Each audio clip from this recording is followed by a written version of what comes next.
72. Et on va lire juste une partie. Psaume 72.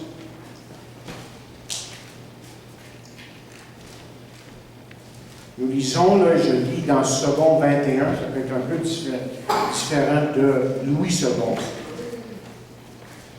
Nous lisons, ô Dieu, donne au roi de juger comme toi. Donne ton esprit de justice au fils du roi. Qu'il juge ton peuple avec justice et les malheureux qui t'appartiennent conformément au droit.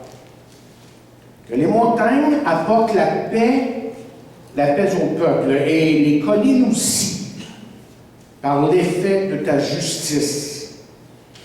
Il fera droit aux malheureux du peuple. Il sauvera les enfants du pauvre et il écrasera l'oppresseur. On te craindra tant que le soleil brillera, tant que la lune éclairera, de génération en génération. Il sera pareil à une pluie qui tombe sur un terrain fauché, à des ondes qui arrosent la campagne. Sous son règne, le juste fleurira, et la paix sera grande tant que la lune éclairera. Prions. Dieu notre Père, encore une fois, on est devant ta parole. Et ta parole est si importante pour nous. Et on sait qu'on vit dans un monde où ta parole est mise de côté. On ne sait plus ce que tu as dit, ce que tu as décrété. Et pourquoi tu as dit, pourquoi tu as décrété. Et ce matin, nous venons à toi parce que nous voulons certainement que tu nous rappelles certaines choses importantes pour que nous puissions vraiment marcher avec toi. Et je te remercie pour ton Saint-Esprit qui agit parmi nous, dans nos cœurs, et qui nous éclaire, et qui aussi nous convainc de notre besoin de toi. Nous te remercions de ce que ton Saint-Esprit aussi nous éclaire et nous fait comprendre vraiment tout simplement ta parole, nous fait comprendre tes voies. Parce que de nous-mêmes, on peut peut-être comprendre bien les choses, mais on veut les comprendre avec les yeux de notre cœur aussi. Pour que tu sois vraiment glorifié dans nos vies, mais pour que tu sois vraiment glorifié aussi dans cette Église. Nous te remettons cette parole afin que tu parles à nos cœurs et que nous cherchions à mieux te connaître dans cette nouvelle année. Et c'est pour ça que nous te prions avec confiance ce matin, sachant que tu vas agir et que tu es en train d'agir dans nos vies. Nous prions cela dans le nom de Jésus. Amen. Amen. Vous savez, j'aime le début d'une nouvelle année. On peut fermer le livre sur le passé et en ouvrir un nouveau. Et c'est vrai que c'est un temps de l'année où les journées sont encore passablement courtes. Et il y a quand même ce que je pourrais dire, un vent d'optimisme qui souffle dans l'air à ce temps-ci de l'année. Et si je dis ça, c'est aussi parce que je sais que sur le plan personnel, et j'espère que c'est pour vous aussi, que certains changements peuvent se faire dans ma vie. En fait, que certains changements doivent se faire dans ma vie. Écoutez, il n'y a rien de magique en ce qui a trait au 1er janvier. Mais en ce début d'année, vous avez probablement fait de nouvelles résolutions. Et ça me rappelle une histoire que j'ai lue il y a quelque temps, à propos d'une famille qui est assise autour de la table de cuisine. Et le père dit, eh bien, nous voilà, au début d'une nouvelle année. Je pense qu'il serait bon, justement, que nous partagions nos résolutions. C'est la mère qui parle, qui dit, bien, très bien, je promets de ne plus critiquer et d'avoir une attitude positive. Le père lui dit, hein, je promets de ne pas me mettre en colère et de faire toutes les réparations qu'il y a à faire dans la maison. La petite Élisabeth, elle dit, ah, moi, je promets de m'occuper de Prince, le chien, et de garder ma chambre propre.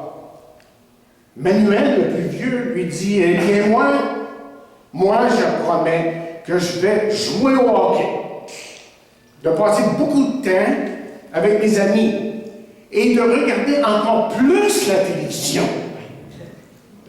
Alors, la maman, regarde, voyons donc, Manuel, attends une minute. Nous, on a tous fait de vraies résolutions. Tes résolutions, Manuel, ne valent pas grand-chose, là. Et de répondre, Manuel, je le sais, mais au moins, les miennes, je vais les garder.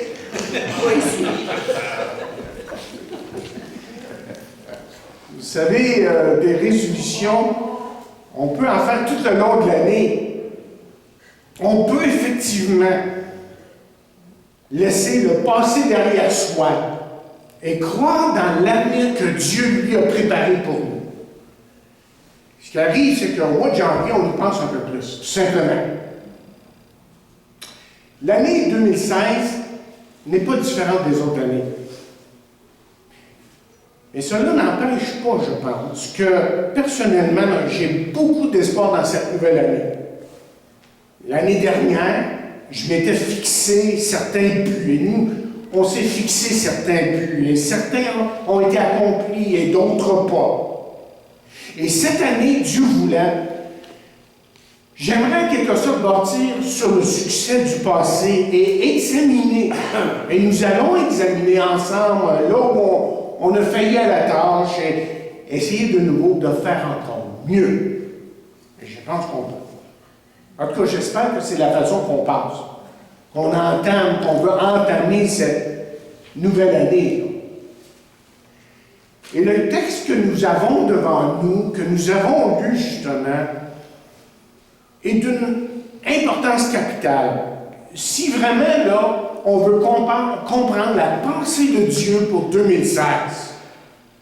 Parce que ce texte, vous voyez, veut nous rappeler que fixer des buts ou atteindre nos objectifs en cette nouvelle année n'est pas ce qui est le plus important aux yeux de Dieu.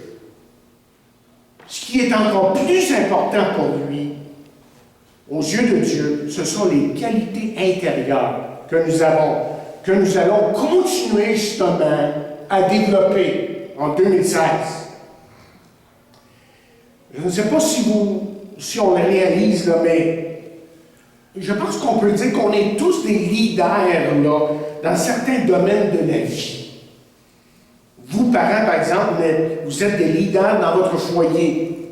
Si vous êtes patron, vous êtes un leader pour vos employés. Un professeur est un leader dans sa classe. Mais en fait, chacun de nous, dans un sens, nous sommes des leaders pour nos propres vies. Mais pour être un vrai leader, un leader, si vous voulez, efficace, il faut atteindre les qualités d'un leader. Et c'est de ça que je veux vous parler ce matin. Le passage que nous avons devant nous nous parle de quelques-unes de ces qualités. J'aurais pu m'étendre là, ce matin à une douzaine de qualités facilement, mais je vais juste me tenir à 3 de ces qualités qui sont tellement importantes. Donc, en traversant là, à travers le psaume 72, nous allons voir ce que ce psaume nous enseigne dans les 7 premiers versets en ce qui a trait aux qualités qui devraient être là si nous voulons vraiment être efficaces dans la vie, dans l'œuvre de Dieu.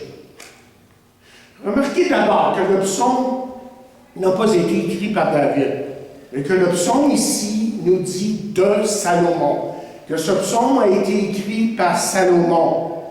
Et dans ce psaume, Je pense que d'abord, ce qu'on voit tout de suite, on se rend compte tout de suite que Salomon est très conscient qu'il a été appelé à être le roi d'Israël. Mais Salomon est aussi conscient que pour être un roi efficace, il doit être un leader efficace.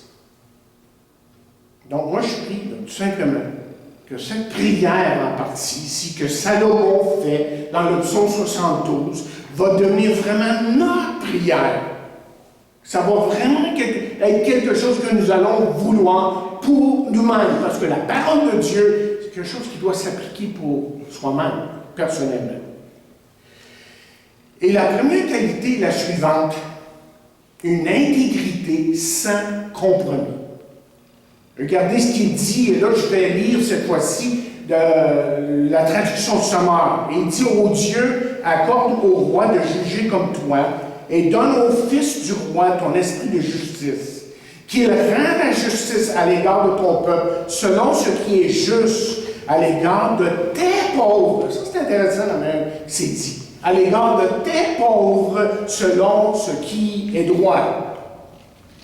Autrement dit, là, ce que Salomon est en train de dire, et si on peut le dire juste dans quelques mots, c'est tout simplement, il dit à Dieu: fais de moi une meilleure personne. Fais de moi une meilleure personne. J'espère que c'est votre prière au 2016. On peut dire qu'un principe de base dans le leadership, c'est que vous ne pouvez pas donner ce que vous n'avez pas. Si vous ne pouvez pas conduire à la droiture, à la justice, si vous ne vivez pas droitement, et vous ne pouvez pas influencer quelqu'un à la sainteté si vous-même, vous vivez tout croche, loin de la sainteté. Et c'est probablement, vous savez, j'y pense, l'une des raisons qui fait que certains parents ont tellement de misère lorsqu'il est question d'élever leurs enfants. D'abord, il faut dire qu'élever un enfant, nos enfants, ce n'est pas chose facile d'avance. Mais si vous n'êtes pas intègre, vous ne pouvez pas être un bon parent. Pensez-y même pas. Surtout un adolescent. Surtout avec ceux qui sont adolescents. Comme vous savez, mes enfants ont passé l'adolescence et ils savent fort bien, très bien, que je suis loin d'être parfait. Mais une chose qu'ils savent, c'est que j'ai toujours voulu pour eux être un bon père de famille. Mais en les voyant vieillir, là, quand on les voit pas souvent, mais en les voyant vieillir, j'ai compris une chose qui est extrêmement importante, une chose qui pour eux est probablement très importante, c'est qu'ils veulent que leur père marche dans l'intégrité, sans compromis. Le nom José Théodore, ça vous dit quelque chose, hein? Ah oui, c'est un des commentateurs sur TVA au sport. Et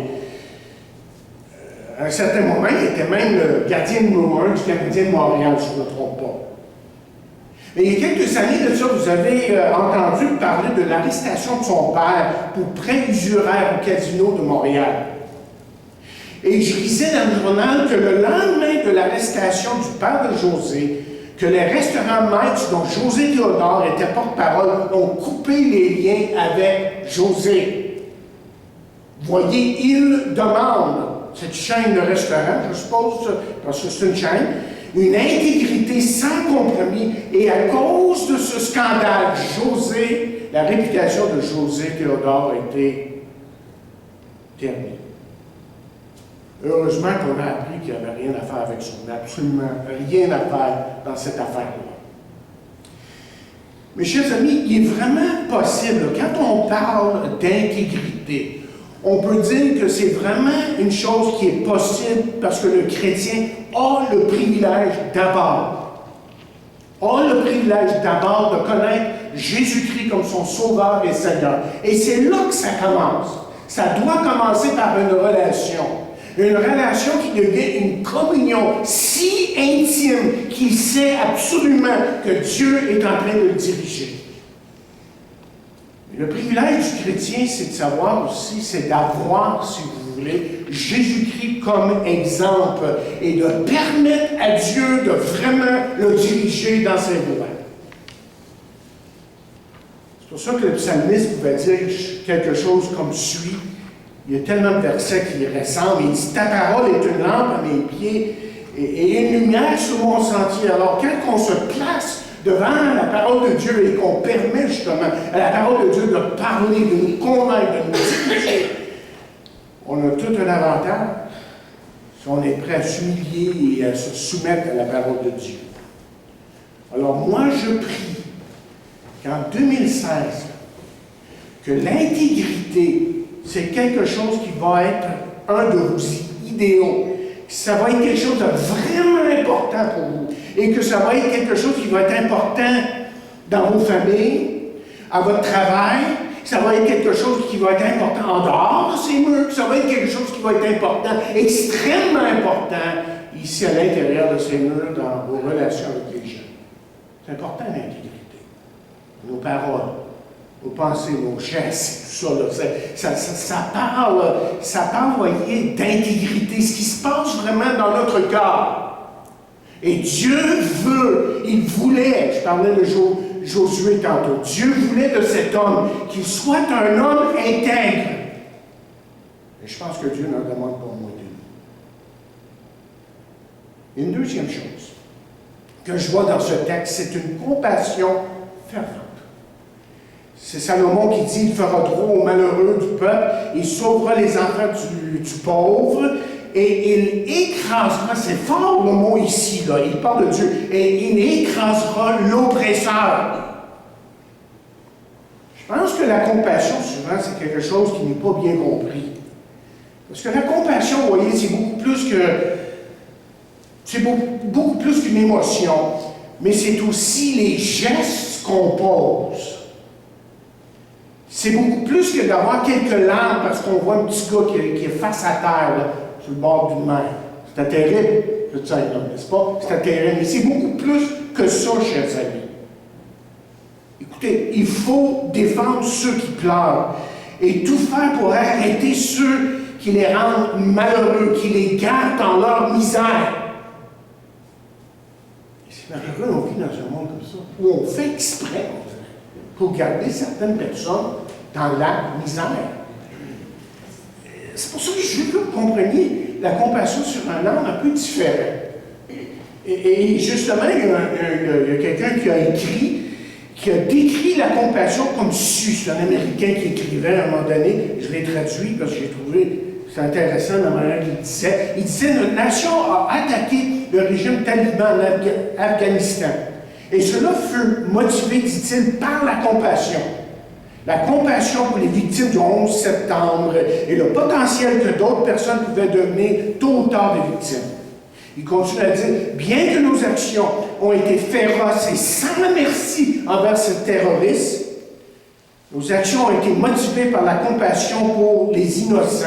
Nous pouvons avoir de la peine pour ceux qui souffrent, mais, dit-il en terminant, la compassion, c'est beaucoup plus que ça. Donc, qu'est-ce que j'essaie de dire jusqu'ici, sur ce point? J'essaie de dire que je prie qu'en 2016, que nous, en tant qu'Église, qu'on va avoir encore plus de compassion. Et qu'on va avoir même ce que j'ai intitulé cette partie-là, une compassion, mais fervente. On va être fervent dans notre compassion. C'est pour ça que je dirais ceci, en terminant ce point, que j'aimerais que notre Église soit encore plus remplie de plus de compassion pour les pauvres et les rejetés de la société et les gens qui sont abusés. Parce qu'autour de nous, là, il y en a un joli paquet qui vivent exactement comme ça. Que ce mot puisse devenir un mot-clé pour l'année 2016. Qu'on soit rempli comme Jésus l'était lui-même, mais rempli de compassion au point que Jésus a nourri les foules, Jésus a guéri les malades, Jésus était toujours à l'œuvre. Et ça, c'était, je pense, on peut dire, le résultat de sa compassion. Il y avait vraiment de la compassion dans son cœur. Au point où, à un moment donné, il y avait tellement de compassion qu'il a pleuré sur Jérusalem. Et comme je vous ai déjà dit, j'ai déjà décrit cette scène-là, c'était pas juste... Non, il criait littéralement. Il pleurait à chaudes larmes pour que tout le monde l'entende parce qu'il était ému de compassion. Et la seule façon qu'on peut aller de l'avant avec les gens autour de nous, qu'on peut leur offrir quelque chose qui est valable, c'est si les gens ressentent vraiment qu'on est rempli de compassion. Sans ça, c'est juste un travail comme un autre qu'on fait. Troisièmement, parlons d'enthousiasme persistant. Enthousiasme persistant. Salomon écrit, on te craindra tant que subsistera le soleil, tant que paraîtra la lune, de génération en génération. En ces jours, le juste fleurira et la paix sera grande jusqu'à ce qu'il n'y ait plus de lune. Quand on parle de succès, je dirais que ceci est un des points importants. Et je pense que l'image ici que Salomon nous donne, c'est pour nous décrire ça. C'est que le succès, la plupart du temps, prend du temps. Et plus que ça prend du temps, plus qu'on est béni. Parfois, le succès, moi, j'ai trouvé à travers les années, qui semble venir du jour au lendemain, peut être justement un peu éphémère et passager. Ce n'est pas toujours le cas, mais souvent, j'ai vu que quand ça vient trop vite, c'est pas mieux, c'est pas bien, c'est pas juste.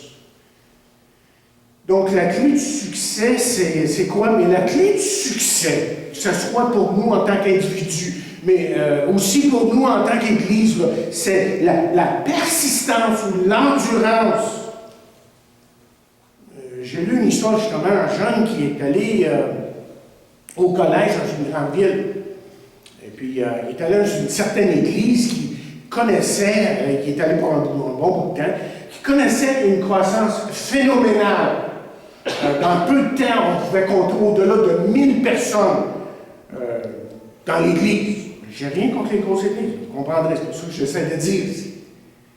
Mais là, il a fini son collège et 5 ans après, il retourna à la ville et décida de nouveau d'aller à cette église. Et chose curieuse, il ne pouvait plus la trouver. L'église, apparemment, avait littéralement disparu. Et il ne pouvait pas croire ses oreilles lorsqu'on lui a dit que l'église en question avait cessé ses opérations. Chers amis, mieux vaut le bâtir sur du solide. Mieux vaut bâtir avec persistance que d'essayer de tout simplement impressionner les gens. Parce que trop souvent, c'est ça. Dans l'œuvre du Seigneur, je l'ai vu. Vous savez, ça ne fait pas longtemps qu'on est ensemble. Quelques-uns d'entre nous. Hein? Quelques-uns sont là depuis plus longtemps. Mais il y a une chose que j'ai comprise, et je pense que ceux qui sont là depuis presque le début, là, qu'on a commencé ensemble, c'est que l'œuvre de Dieu, surtout dans notre milieu, il n'y a rien de facile, et la seule façon de réussir, c'est de persévérer. Ça fait 40 ans que je fais ça, l'implantation d'église. Puis je peux vous dire, il faut persévérer, il faut persister, il ne faut pas lâcher. Écoutez, je vais vous parler franchement ce matin. Tout ce que je viens de dire s'applique à chacun de nous. Dieu nous a donné une merveilleuse famille ici, dans cette Église. Et il n'y a aucun doute qu'il y a beaucoup de choses à améliorer. Il n'y a aucun doute qu'il y a des choses qui doivent changer. Mais ce n'est pas en se plaignant. Je ne sais pas en lâchant que les choses vont changer ou s'améliorer. Bien au contraire. Non, vous savez, je pense que je vous annonce absolument rien de nouveau, que c'est en persistant, c'est en persévérant que les changements vont venir. Et surtout si on cherche à ce que Dieu soit glorifié dans ça, pas nous. Peut-être que ce matin, là, pour certains, que Dieu vous demande de continuer à persévérer dans vos activités, ou de vous impliquer tout simplement vraiment entreprendre dans cette nouvelle année là, quelque chose de nouveau qui vous renouvellerait, qui pourrait vous renouveler personnellement. Peut-être que pour d'autres, que Dieu est en train de vous demander de prier davantage pour votre Église. Et ça, c'est important, évidemment, la prière. Et pour d'autres, Dieu vous demande d'ouvrir votre portefeuille. Et que peut-être que vous pourriez doubler ou tripler votre offrande afin que les besoins de cette Église soient rencontrés. Si Dieu vous dirige dans quelques domaines, ce qu'il vous demande, si Dieu est en train de vous diriger, vous sentez que Dieu vous parle ce matin, c'est qu'évidemment, Dieu vous demande d'être persévérant, d'être persistant et d'être rempli d'un enthousiasme persistant. C'est alors que la bénédiction va venir. Quand on fait les choses, comme on dit, avec zèle, et on entreprend quelque chose, sachant que derrière ça, il y a Dieu qui dirige, qui fait l'œuvre. C'est lui qui fait. Nous, on est ses instruments. On est utile autant qu'on se soumet à lui. Moi, je vais vous dire ce que je souhaite pour notre Église en 2016. Je veux, et je suis convaincu aussi que ça, c'est dans le cœur de Dieu, que le ministère de cette Église fasse une différence dans la vie des gens de la région. Je voudrais qu'on puisse, comment est-ce que je pourrais dire, donc affecter, je voudrais que les gens de la région entendent parler de nous. Pas juste parce qu'on est une merveilleuse Église, qu'on sert des repas, qu'on a une banque alimentaire, tout ça c'est beau.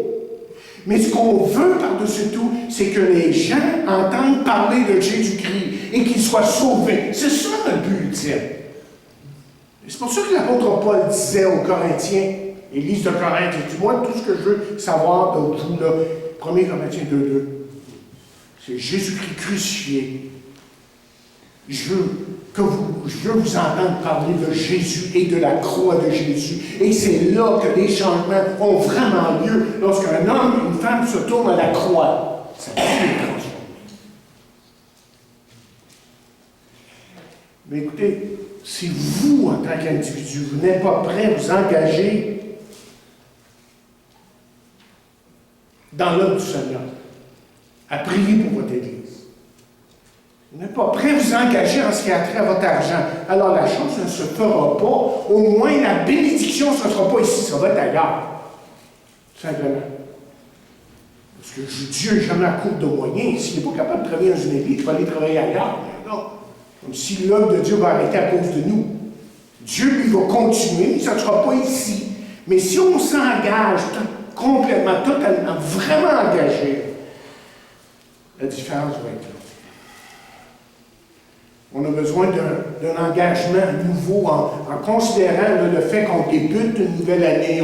On a besoin d'un engagement nouveau pour qu'on puisse vraiment accomplir les œuvres. Je dirais oui, les œuvres au pluriel. Là, les œuvres que Dieu, comme dit Éphésiens 2, verset 10, je ne me trompe pas, que Dieu a préparé d'avance. Et il y a beaucoup de choses à faire. Mais une chose que je sais, c'est que je ne peux pas le faire seul. C'est impossible que je fasse ça tout seul. Moi, je réalise que Dieu nous a donné une merveilleuse famille et qu'on a tous des dons différents et qu'on peut tous faire quelque chose de vraiment utile, se sentir utile, se sentir qu'on fait partie de cette Église, qu'on est de la famille et qu'on s'aime et qu'on marche ensemble. Et ça ne sera pas toujours parfait, mais on peut le faire pour sa gloire. Mais si votre engagement pour l'œuvre de Dieu, écoutez, c'est de vous impliquer au minimum dans les efforts collectifs de l'Église, c'est de prier que très peu pour votre Église, que de donner très peu pour votre Église, alors les résultats vont être en conséquence, évidemment, tout simplement. Mais si votre désir sincère et votre résolution là, pour cette année, c'est de donner le temps qui revient vraiment à Dieu, votre désir est de prier régulièrement pour votre assemblée, de donner généreusement aux besoins de l'œuvre, alors vous verrez aucun doute que la bénédiction de Dieu va venir sur cette Église et que cette bénédiction-là va continuer. C'est ça que Dieu veut pour nous. Alors j'aimerais vous dire en terminant tout simplement ceci. Il y a 3 mots importants ici. Intégrité, compassion, enthousiasme. Et il n'y a aucun doute dans mon esprit que Jésus revient bientôt. Ça peut être même durant mon vivant.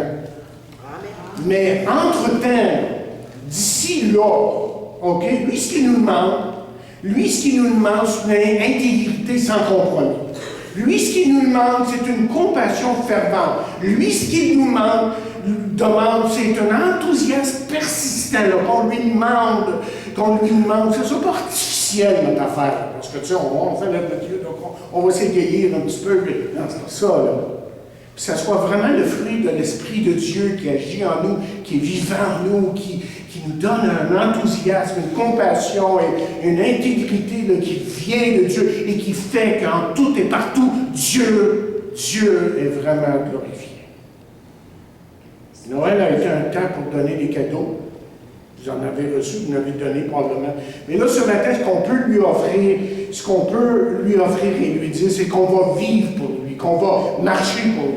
Et qu'on va tendre la main à ceux qui sont dans le besoin, qui pleurent, et que nous allons justement persévérer avec enthousiasme dans tout ce qu'il va nous donner à faire. Et ce ne sera pas évident à certains moments. Il y aura des moments de découragement, ça va venir. C'est normal.